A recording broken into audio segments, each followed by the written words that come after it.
What I'm about to share with you is going to demystify a lot of the most confusing and brain racking aspects of narcissistic behavior. So, if you're in the process of trying to decode and comprehend what has taken place and why certain people behave the way they do, and what you should take personally, what you shouldn't, if you find yourself trying to claw your way through that rabbit hole, listen through this video because I think it's really going to help you understand a lot of things and simplify them. And it's going to save you a lot of mental energy because this stuff is so confusing. We can spend years trying to decode it. So there's a common thread that seems to be a nexus point or the crux of narcissistic behavior. And it's something I've heard recently a few times when listening to recorded therapy sessions with self aware narcissists. And in this common thread, they're talking about this very vulnerable, very tender aspect of how they perceive their past self, right? Their core self, their child self, and what happened there. So, this one woman in particular, she refers to her past self or her child self as being dead. And she just said, I killed that part of myself off. She's not even alive anymore. I am this person now because that version of me was disgusting, was awkward, was unlovable, was unworthy. So she discarded herself, her child self. And admittedly, she's like, yeah, I look at things that people do that make them likable. I watch celebrities and I adopt mannerisms or styles or certain ways of moving or being that I like and that make that person popular and make them seem powerful. And this, what she is describing, is the creation of a narcissistic personality construct, right? And this is why narcissistic personalities are so fragile and also why they can't experience or express empathy. There's cognitive empathy, like they know, but they don't actually like feel the empathy because they're relating through a construct. It's like this hand picked collage of attributes that are highly charming, that are, you know, socially rewarded, even if they're not authentic. And the authentic self has been discarded or avoided. Now, the authentic self can never die, but there is a hate relationship between um, the narcissist's like self perception and that actual authentic child. There's another man in this series, the Borderline Notes channel on YouTube, so you can go check it out if you want to, dig into this a little bit more. Um, but the man, he talks about his dad was mean to him as well as a child, and he was very awkward. He speaks of himself as a young person as being awkward and disgusting and unlovable, and he holds a lot of contempt for himself and his dad. He's like, and my dad is very awkward, and he's not socially apt, and so he also focused all of his energy on learning charm, how to lure people and to be liked by people, at least on the surface. But that this man also describes being very lonely because he recognizes that when people get too close, he devalues and discards them, and another person's authenticity, another person's human messiness, he does find disgusting. You see these people who have devalued and discarded the awkward, imperfect, human, vulnerable, authentic, raw parts of themselves that, yeah, might make them cringy, but also make them very human. And instead of loving and embracing those parts of themselves, they have devalued and discarded them. Now, granted, they learned how to do that from, the elders and maybe their parents, people around them who initially devalued and discarded themselves, but they took that on as their own. They finished the job, and now they do that to other people. And what's interesting about this is that, a lot of times these constructs, right, these handpicked constructs, it seems like these people, that they're fine and they're so well put together, right? Because all of that person's energy is focused on putting this together, but it's all about perception. Like, it is an obsession to a narcissistic person what you think about them. And you can watch, this woman in this interview, she's like, well, what are you thinking about me? What are you thinking about me?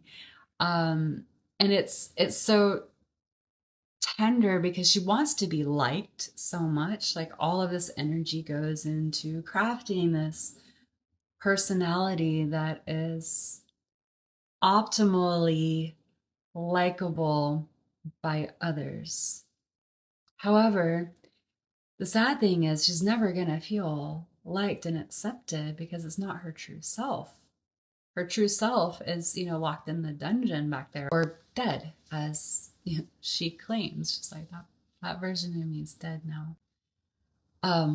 And that is her authentic self. So when people like her for what she has created herself to be, okay, great, but it will never land because she knows that's not who she really is. So that inability to make contact with the true authentic self creates that, black hole feeling, that sense of, things never being enough or adequate. But what it also does is it creates an extra level of vulnerability. So sometimes it can be hard to understand why a person is so hypersensitive to criticism. I mean, negative criticism never feels good, but there is a level of reactivity to it and violence that often happens in these situations that can be very alarming and very confusing. And it's also why, accountability is so hard, why Darbo happens, why they want to always flip the blame back around on you, and why gaslighting is so common. Because if what you're telling them that you are experiencing does not align with the construct that they have created, which is like a skin, right? It's armor. So it's actually protecting themselves from the part of them that they have discarded and devalued. I mean, it's still there, but they just don't want to have any access to it because they believe that no one else loves that part of themselves, right? So it's like a skin.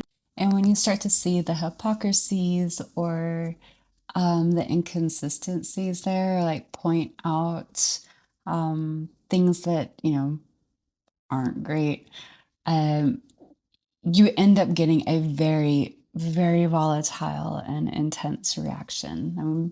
Everybody has got a certain level of, inconsistencies and duplicities. But, in these cases, it's very extreme. And if you try to point that out, then, you will get a violent blowback. And the reason is because like, you've punctured the skin. And a lot of these people, self-aware narcissists will say that, if they feel like they've been seen or found out, it is like being skinned alive. It's extremely painful for them.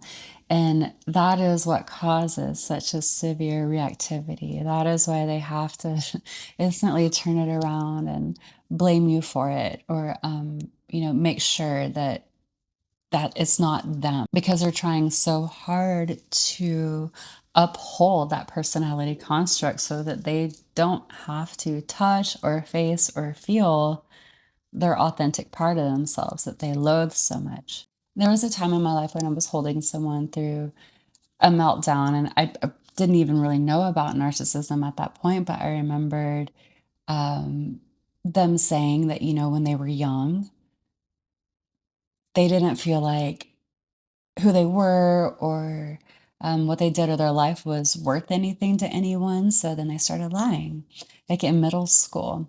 And, this person moved on in life and continued to have, more and more grandiose stories or narratives about themselves that are, quite fascinating and odd, but it became their identity construct. And once I understood how this worked, it made things make a lot more sense into how the psyche of a narcissistic individual, plays out. And, it's sad. I do feel compassion for it. Sometimes these people do become self-aware and are able to get therapy. It takes years though. Some of these therapists say that it takes about, 4 to 5 years to even get to the point of starting to do the deeper work. And, most narcissistic individuals, because it's so tender, because it does feel like they're being skinned alive, like they're going to die, they built an identity to keep themselves like safe and to construct a false sense of belonging. And that does feel like a life or death thing. It's a primal life or death need we feel. It's like when we feel rejected, it feels really intense. There's a primal wiring there. It's just, the volume's turned way up for some of these individuals. And so through the course of therapy, that is going to be challenged and addressed. And so most of them, bow out. But for some of them, they do go through this process. It's just very long. It can take like a decade. And most of them need ongoing therapy through life in order to integrate themselves. But basically, what you're looking at is a huge split. It's a massive split in personality. They've, discarded and killed off a part of themselves. And that's what happens with you. Like they're not actually relating to you as an authentic human being. Because not only do they create this construct around themselves, there's also a projection construct around everybody else, So you've got like that initially you're idealized. And then after a while, your authentic human foibles show, and then, you're depedestalized and devalued and discarded. So they've done that with themselves and they'll do that with you too. So it's helpful to understand, especially when you're in the discard phase, when things are getting really cruel and really scary, and you're dealing with some of the most horrible treatment you've ever experienced. And it's, most survivors do take it on, and do take some of that personally and internalize it. And that's natural to do, um, especially in the initial phases of experiencing this and healing. But um, understanding this can help you to put, one level of distance between yourself and the experience so you don't let it in so deeply, is to understand that you're not really having a human to human experience. Like that person's construct is relating with not just you, but a construct that they created of you. So there's a couple buffers there, because that's actually what's going on. Unfortunately there's not an ability for, two authentic people to really meet and know each other and feel each other through those constructs. So yeah, I hope that offers some clarity.